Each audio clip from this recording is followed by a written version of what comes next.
Kama ni mara yako ya kwanza unatembelea chaneli yetu ya Top 5 Media, tunakuomba ubonyeze neno subscribe, kisha kwa chini itatokea alama ya kengele. Tunakuomba ubonyeze kengele hiyo ili uwe wa kwanza kupokea taarifa katika chaneli yetu. Asante.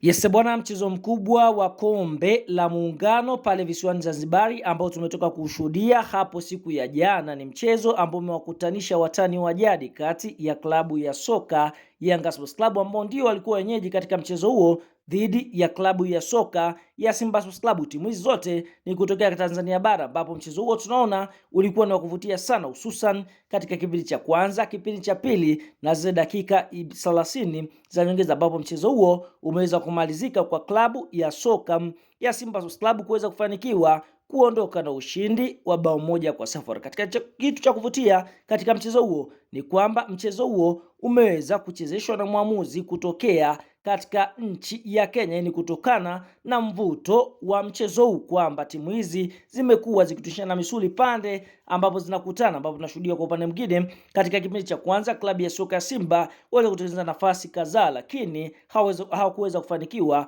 kupata goli. Lakini katika kipindi cha pili klabu ya soka Yanga Sports Club nao pia waweza kuja na mbinu mbadala kupitia kocha wao hapa tunaenda kumwongelea mtaalamu Pedro Gonçalves, lakini kwa upande mwingine hakuweza kufanikiwa kupata ushindi. Lakini katika dakika zile 120 klabu ya soka ya Simba Sports Club wakaweza kufanikiwa kuibuka na ushindi kutokana na goli ambalo klabu ya soka Simba waweza kulipata katika dakika ya 118. Hii ni kutokana na penati ambayo Edmund John aliweza kumchezea rafu ndani ya box, mchezaji ambaye kwa sasa amekuwa na wastani mzuri wa kufanya vizuri ndani ya kocha timu ya soka Simba. Hapa tunaenda kumwongelea Clatous Chama ama Triple C Mwamba wa Lusaka. Fahamu katika mchezo huu tunaona klabu ya soka Simba waliweza kupata penati katika dakika 118 kati ya dakika zile 30 ambazo ziliweza kuongezwa kuelekea katika mikwaju ya penati, ambapo penati ilipigwa na Selemani Mwalimu na kuweza kufanikiwa kuweza kufunga bao pekee ambalo limeweza kutosha kumaliza mchezo huu wa Kariakoo Derby. Fahamu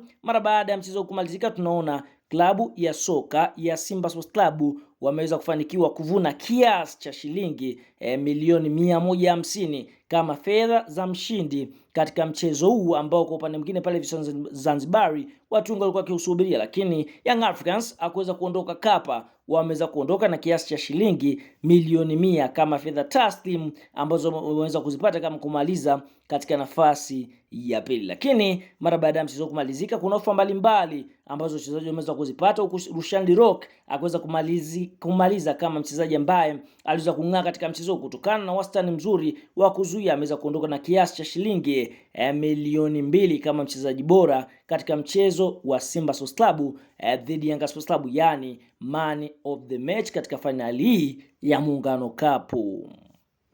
Sasa mara baada ya mchezo wa klabu ya soka ya Simba Sports Club na kikosi cha timu ya soka Yanga Sports Club kuweza kumalizika na klabu ya soka ya Simba Sports Club kuweza kufanikiwa kuibuka mabingwa wa kombe la mapinduzi pale visiwani Zanzibar kwa mwaka 2026 kupitia msemaji wa klabu ya soka ya Simba Sports Club Ahmed Ali, ambaye alikuwa akiwahitaji sana wapinzani wake Yanga Sports Club kupitia mitandao ya kijamii. Mara baada ya kuweza kuondoka na ubingwa huu ameweza kuposti maneno ambayo kwa upande mwingine ni maneno mazuri, ambayo kwa upande mwingine watu wengi walikuwa wakitamani kusikia nini ambacho semaji Ahmed Ali anachorooni. Cha kwanza, mara baada ya Simba kupata bao dakika za 90, dakika za jioni, dakika za 118, dakika za mwisho, ameweza kusema kwamba kidude, hapa akimaanisha kwamba tayari klabu ya soka Simba wameweza kupata goli. Na mara baada ya mchezo kumalizika ameweza kuandika kwamba mtaani usikate